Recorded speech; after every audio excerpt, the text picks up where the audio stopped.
Hey there, welcome back to Thomas Taylor Ministries. Today, we're going to get into some intense and thought-provoking topics about the end time, about asteroids and war. We'll be exploring the looming possibility of civil war and the wars that Jesus prophesied in Matthew 24.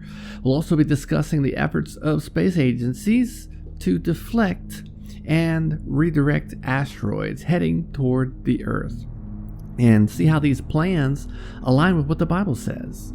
Finally, we're going to tackle the topic of wars and rumors of wars, focusing on current situations in Israel and beyond. So join us for a deeper and insightful conversation that ties together the spiritual and the things we see happening all around us in the news.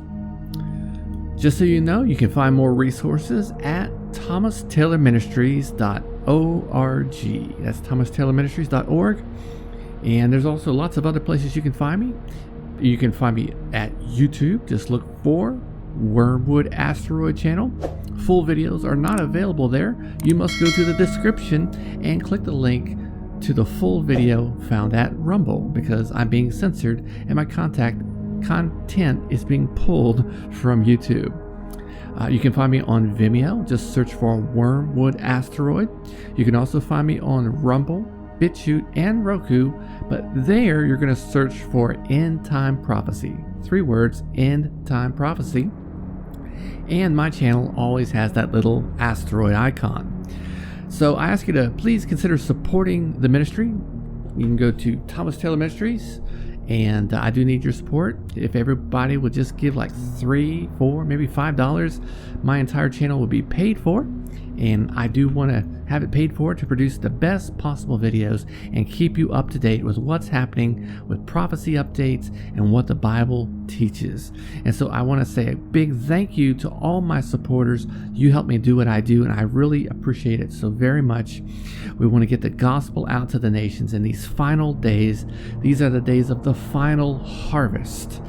And so you have a part to play in being a part of that harvest and supporting me, praying for me. But I hope you're also reaching the world around you wherever God has placed you. Also, make sure you like, subscribe, share this video right now. Just smash that like button, smash that bell so you can keep up to date with the future podcasts that I put out. Also, in the comments, tell me, do you think civil war is coming? All right, let's go ahead and start with our first prophecy update. We're going to get into our asteroid watch. I always like to talk about asteroids. I found an article that says, if the god of destruction asteroid Apophis threatened to crash on Earth, 10 things NASA could do. So the article goes on to say, if an asteroid ever threatens to crash on Earth, the implications of that threat would be terrifying for humanity. At best, the asteroid strike could destroy vast regions of the Earth and permanently destroy its weather systems.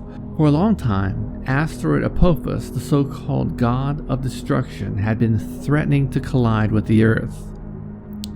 So asteroid Apophis is a massive 1,100-foot sized asteroid. Now it's being surmised that it will miss the planet. At least that's what they say, but I think it has a high potential of being the Wormwood asteroid.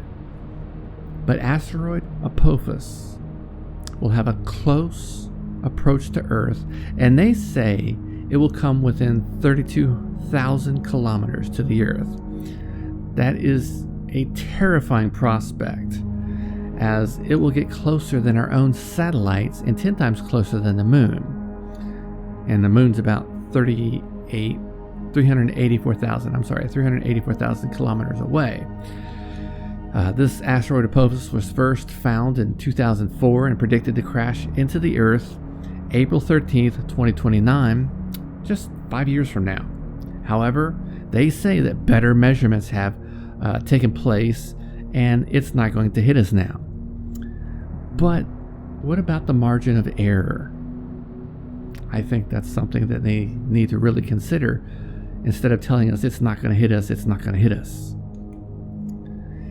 So the article goes on to say, the worrying part is that Earth's gravitational pull will be so strong that this distance, as close as the satellites are, that this distance that Apophis is going to come could affect its flight path and move it closer to the Earth.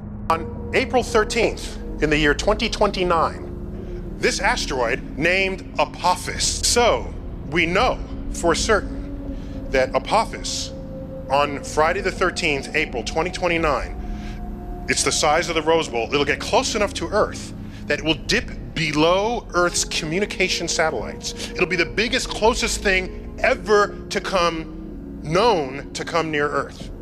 Here's the catch. Its orbit remains sufficiently uncertain. There is an interval range where if it threads that keyhole, we call it a keyhole. It's a 600 mile, about 600 mile, several hundred mile range.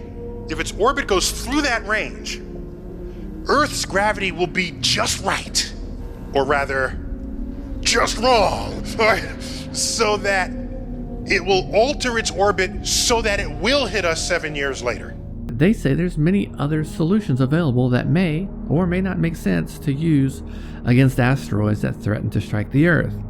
So to avoid any chance of an asteroid strike, they have come up with 10 options, and I'm just going to read these. 1 is a gravity tractor, which is simply a spacecraft that hovers near it until the gravity changes its trajectory.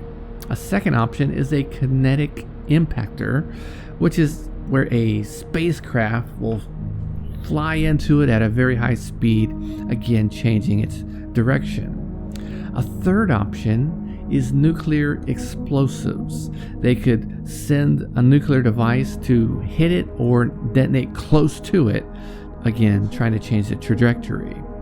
A fourth option is solar sails.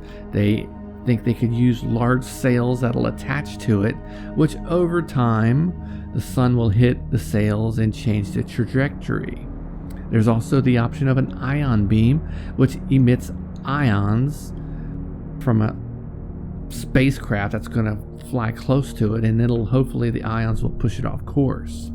A sixth option, which is weird, they think they can paint one side of the asteroid, and because of, again, the solar absorption, it will change the direction of the asteroid. I'm not a big fan of that one. Number 7, they think they could use a mass driver, which means they'll put a mass driver on the asteroid, and what that will do is eject material off the asteroid, hitting it, I guess, over and over, kicking, rocks off of it, and that ejection will cause it to change course. An 8th option is called the enhanced Yarkovsky effect. I'm not going to try to explain that. You can go look that up. But something to do with asymmetrical radiation can change the direction of the asteroid. Number 9, they are considering gravity assist, which means flying a spacecraft next to it, allowing its gravity to change the asteroid's trajectory. And the last option they're considering is a tether and anchor, which means they'll deploy a tether with an anchor to gently push or pull the asteroid off course.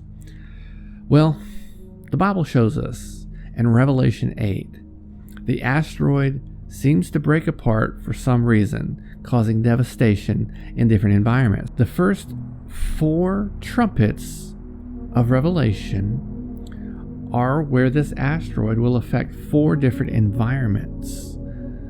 So all 4 of the trumpets are the same asteroid, the Wormwood asteroid.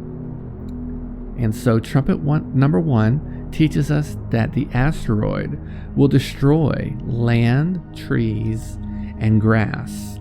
Trumpet number 2 teaches us that the destruction of the sea and ships in the sea will take place. Trumpet number 3 talks about the destruction of freshwater sources, and trumpet number 4 talks about how the asteroid will throw a bunch of soot into the skies. The earth will be darkened, and it'll harm the skies, the atmosphere. So, they're all worried about climate change. Man, forget about climate change. When this thing is on its way, it will radically change the earth in just moments. It will bring firestorms at first, and then a small ice age where nothing can grow. Food will become very scarce because the skies will grow dark. No plant life, no animals will have anything to eat. And so we can't eat plants, we can't eat the animals. There's going to be a strong scarcity of food, just as the Bible predicts famines, just as Jesus talked about in Matthew 24, which we're going to read some a little bit later here. All right, so that's the asteroid. Next, we're going to talk about war, starting with Israel, the nation of Israel. I'm sure you're aware of some of the things that are going on there if you're paying any attention at all to the news. We know, of course, that Israel had a rocket hit the Druze area. I believe it was in the Golan Heights, and 12 children were killed. And so Israel retaliated by killing a leader in Hamas and a leader in Hezbollah. One of the leaders was in Iran when they killed him. And so that just shows the power of Israel's intelligence with the Mossad and the power of the IDF to eliminate their enemies. It almost seems like they can do it at will if they want to. And so Iran is going to retaliate, and we're still waiting on that retaliation as of today. But I believe almost for sure it is going to happen. It will be fairly severe, but not severe enough to start a war. At least that's their hopes. But again, Israel could retaliate if it's too much. And so we are looking at war with Hezbollah at the very least. That has to happen. Israel must destroy their enemy to the north. They've almost obliterated their enemy to the south, Hamas.